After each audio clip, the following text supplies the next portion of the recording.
قم بشراء أجمل الملابس والأحذية الرياضية من موقع فاي سبورتس، واحصل على خصم 5% مع أجمل القمصان والأحذية بأقل الأسعار وجودة عالية، وهذه المنتجات لا يمكن أن تجدها في متجر آخر. رابط المتجر وكود الخصم في صندوق الوصف، والشحن بيتم إلى جميع دول العالم. في فيديو النهاردة هيكون معانا طريقة بسيطة جدا إنك تقدر تسدد الكرة على الطاير زي النجوم الكبار، ومع تنفيذك للخطوات هتقدر من خلالها في وقت قصير جدا إنك تعملها بسهولة. ندخل على الانترو ونبدأ في الموضوع.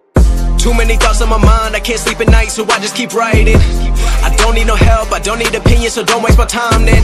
I just been living online, my city don't show me no love and that's fine. Fuck local radio stations, I got more plays than all of these rappers combined. السلام عليكم واهلا بيكم، معكم احمد سيد وجينا لكم في فيديو جديد. هيكون معانا النهارده شرح جميل جدا لطريقه الفولي، انك تقدر تشوط على الطاير بطريقه جميله جدا. ولو انت اول مره تشوف فيديوهات، انضم لجيش اكشن سبورت، اقوى جيش مهارات في الدنيا، وفعل زر الاشعار عشان يوصلك كل فيديو جديد. ويلا بينا نبدا على طول. عشان تكون متقن لمهارة الفولي هتتمرن على تمارين تعملها 3 مرات في الأسبوع. نبتدي بأول تمرين، يلا بينا. التمرين الأول هو اللي قدامك ده، بتتعود على خطف الكرة بوجه قدمك، وأكيد كلنا عارفين التمرين ده، وهو فيه عدة فوائد جامدة جدا ولازم تستخدمها في البداية.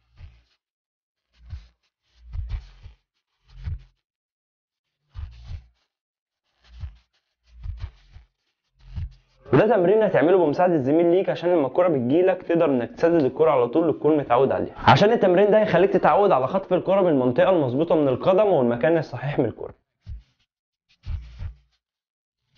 في التمرين التاني هتجيب شخص يساعدك انكم تمرروا لبعض الكرة في مسافة كبيرة بالشكل ده، عشان تكون متعود عليها على مسافات طويلة.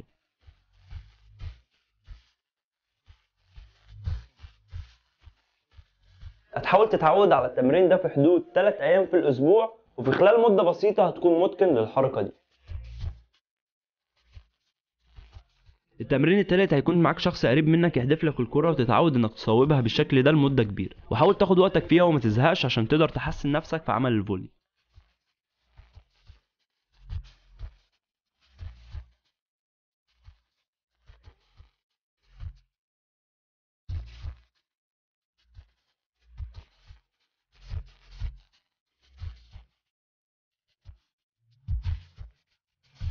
وهنا هندخل على اخر حاجه، وهي عمل الفولي مع وقفه جسمك بالشكل الصحيح، وهيكون عندك الثقه العاليه انك تصوب على الطاير بعد كده. ولو نفذت اللي قلت لكم عليه ده بالشكل الصحيح وباستمرار، هتكون جيد جدا في الحركه دي اللي هو التصويب على الطاير، وهتقدر تعملها زي اللعيبه الكبار اللي بتشوفها. بس اهم حاجه انك تتعود على التصويب بالطريقه دي وتستمر على التمرين. هنا شخص هيرفع لك الكره وتقوم بتصويبها، وهتكون متقنها بعد مجموعه التمارين اللي قلت لكم عليها في البدايه. بس اهم حاجه استمراركم في التدريب، عشان هو ده اللي بيحصل في الملعب.